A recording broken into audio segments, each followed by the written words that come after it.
Lectura de la primera carta del apóstol San Pablo a Timoteo. Querido hermano, ruego lo primero de todo que se hagan súplicas, oraciones, peticiones, acciones de gracias. Lectura de la profecía de Amós. Escuchad esto, los que pisoteáis al pobre y elimináis a los humildes del país, diciendo, ¿cuándo pasará la luna nueva para vender el grano y el sábado para abrir los sacos de cereal, reduciendo el peso y aumentando el precio, y modificando las balanzas con engaño, para comprar al indigente por plata y al pobre por un par de sandalias, para vender hasta el salvado del grano? El Señor lo ha jurado por la gloria de Jacob. No olvidaré jamás ninguna de sus acciones. Palabra de Dios. Alabad al Señor que alza al pobre. Alabad al Señor que alza al pobre. Alabad, siervos del Señor, alabad el nombre del Señor. Bendito sea el nombre del Señor, ahora y por siempre. Alabad al Señor que alza al pobre. El Señor se eleva sobre todos los pueblos, su gloria sobre los cielos.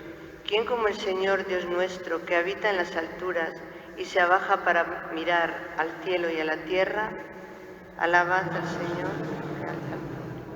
Levanta del polvo al desvalido, alza de la basura al pobre, para sentarlo con los príncipes de su pueblo.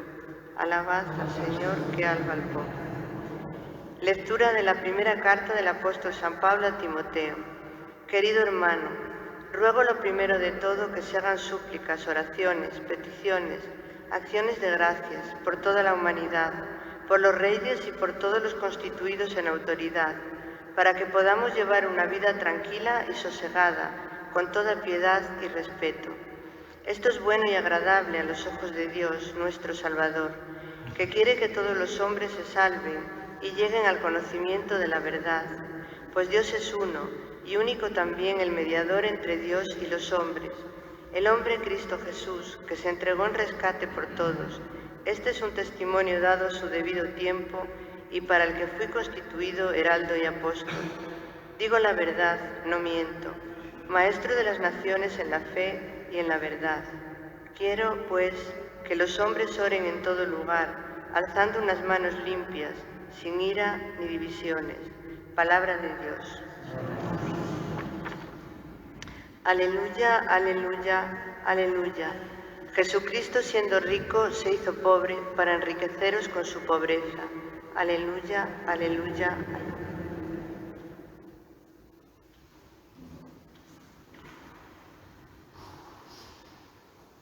El Señor esté con vosotros. Lectura del Santo Evangelio según San Lucas.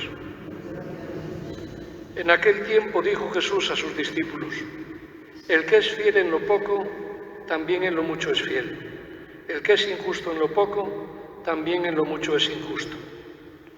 Pues si no fuisteis fieles en la riqueza injusta, ¿quién os confiará la verdadera? Si no fuisteis fieles en lo ajeno, lo vuestro, ¿quién os lo dará?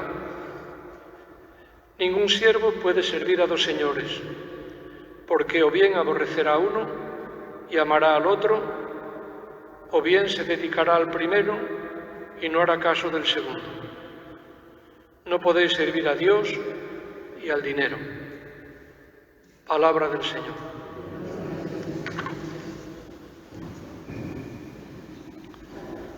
La palabra de Dios está escrita para todos los hombres de todos los tiempos. Y si se escuchara, se leyera y se pusiera en práctica, el mundo sería bastante diferente. Los temas son muy variados. Hay quien dice, no, es que en misa siempre se dice lo mismo, ¿no? Las lecturas no se repiten así como así.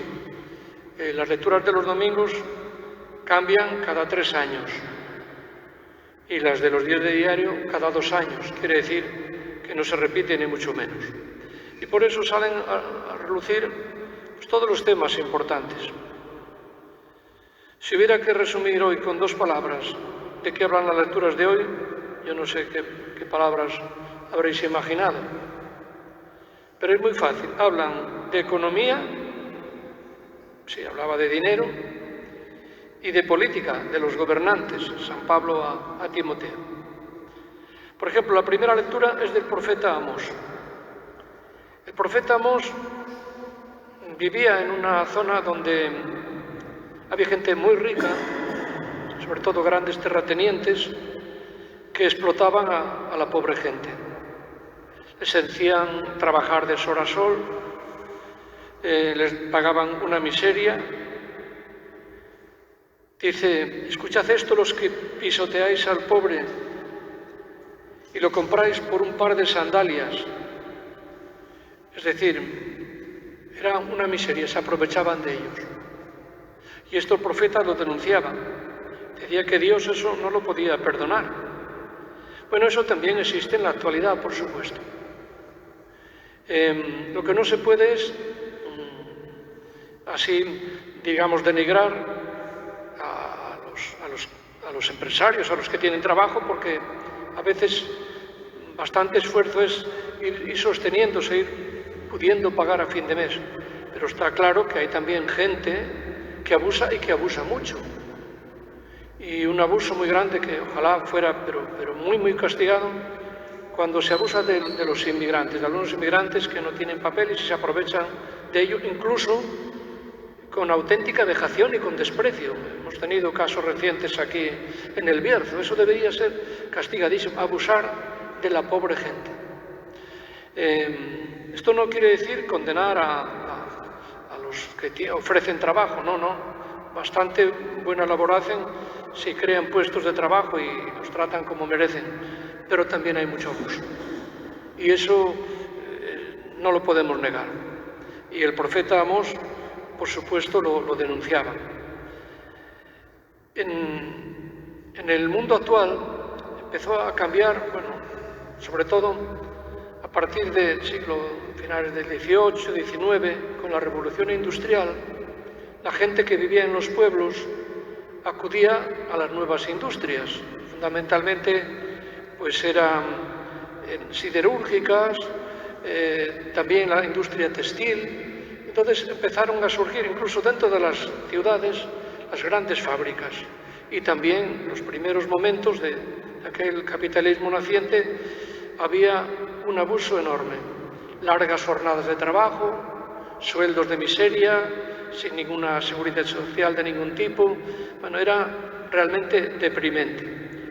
Y entonces intentó la sociedad rebelarse contra ello e intentaron soluciones como el marxismo, pero las cosas seguían igual. Y entonces fue cuando un papa realmente profético, León XIII, pues diríamos dio el gran salto, que fue iniciar lo que se llama la doctrina social de la Iglesia, que sobre todo el principal documento fue en el año 1891, la encíclica Rerum Novarum. Es significativo que el Papa actual haya querido también llamarse como su predecesor, León XIV, porque hay unos problemas distintos pero parecidos en el mundo actual. Y la Iglesia no puede hacer la vista gorda. Más aún, podríamos decir que a partir de ese momento, cuando la doctrina social de la Iglesia intentó aplicarse, mientras en unos países se aplicaba el comunismo, si es así, pues cuando se empezó a aplicar la doctrina social de la Iglesia, pues fueron aumentando las clases medias y una sociedad de la que todos nosotros todavía no estamos viviendo, de las rentas de esa sociedad. Veremos a ver nuestros niños y jóvenes qué futuro tienen, ¿no? Yo no lo veo tan claro. Y por eso digo que el papel de la Iglesia ha sido muy fundamental, que es la llamada su doctrina social, pues que habla de la dignidad del trabajo, del trabajador, de una serie de derechos que están ahí y que lo mismo que los hemos defendido para nosotros, pues también tenemos que defenderlos para los demás. Entonces es importante no perder de vista esto. Por desgracia, pues en el mundo político y empresarial son muchos los que ignoran, incluso desprecian la llamada doctrina social de la Iglesia, que es muy oportuna y no está hecha así de forma improvisada.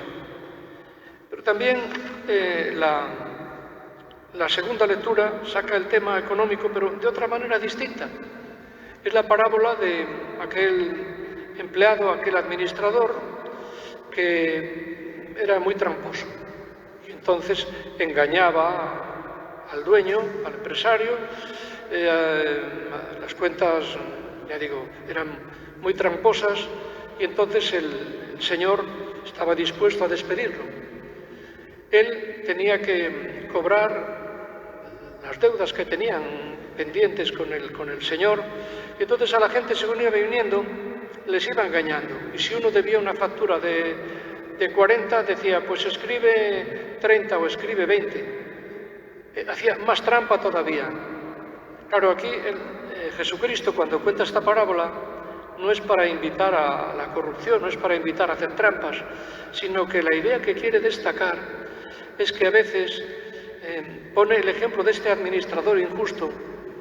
Dice, porque los hijos de las tinieblas, se le llama hijo de las tinieblas, a veces son más listos que los hijos de la luz. ¿Qué quiere decir esto? Quiere decir que en el mundo actual, muchas veces los que hacen el mal y lo promueven y lo programan, son mucho más listos que nosotros, son más espabilados, están bien organizados, tienen éxito. Y los que estaríamos llamados a tener éxito porque tenemos la verdad de nuestra parte, tenemos la razón, sin embargo a veces nos acomplejamos, nos acobardamos, tenemos miedo. Y esto pasa mucho también en el mundo actual. Desde luego se cumple con creces eso de que los hijos de las tinieblas son más astutos, menos acomplejados que los hijos de la luz. Y claro, termina la lectura diciendo, ningún siervo puede servir a dos señores, porque aborrecerá a uno, amará al otro, o al revés. Dice, no podéis servir a Dios y al dinero. El mayor problema es que donde el dinero, en lugar de convertirse en un medio importante de vida, ahora no hay el intercambio, antes el trueque, ¿no? Hace falta dinero, es un instrumento, pero que muchos están tan obsesionados, que además ridículo, porque no se van a llevar a la tumba pues nada, ni poco ni mucho, nada. Entonces no se puede servir a Dios y al dinero. A veces la obsesión del dinero hace que perdamos otros muchos valores. Esto en lo que se refiere, digamos, al tema que habla hoy de la economía. Pero, ¿qué decía San Pablo en la segunda lectura de la carta a Timoteo? Decía, querido hermano, ruego lo primero de todo que hagas súplicas, oraciones, peticiones, acciones de gracias por toda la humanidad. Y dice aquí, por los reyes y por todos los constituidos en autoridad, para que podamos llevar una vida tranquila y sosegada con toda piedad y respeto. Desde luego, a todos los niveles, mundial, nacional, es decir, es un verdadero desastre y realmente pues deberíamos quizá orar más y mejor por ellos, aunque a veces yo creo que la mejor oración que podíamos hacer, Señor, por favor, que dimitan, que vayan a otra parte. Pero desde luego que sí tendríamos que orar más, porque el mundo pues no está ni mucho menos bien gobernado, bien dirigido. Hay yo diría cada monstruo, además que tienen tanta influencia, lo estamos viendo, no hace falta dar nombres. Bueno, pues deberíamos orar, y cuando oramos, pues también es tomar conciencia, porque uno cuando pide a Dios algo, también tiene que colaborar. Ponía una vez un chiste, Dios, ¿pero qué político nos mandas? Y le contesta Dios, Dios mismo, pero tío Memo, los que tú votas. Y es verdad, es así. A veces esto no es hablar de política, es comentar, porque las lecturas de hoy. Es decir, que el cristiano tiene que no puede ser un pasota, no puede ser indiferente ante los problemas de la sociedad. Lo deja bien claro el profeta Amós, lo deja bien claro el Evangelio, y San Pablo a Timoteo muestra que ese es el gran deseo.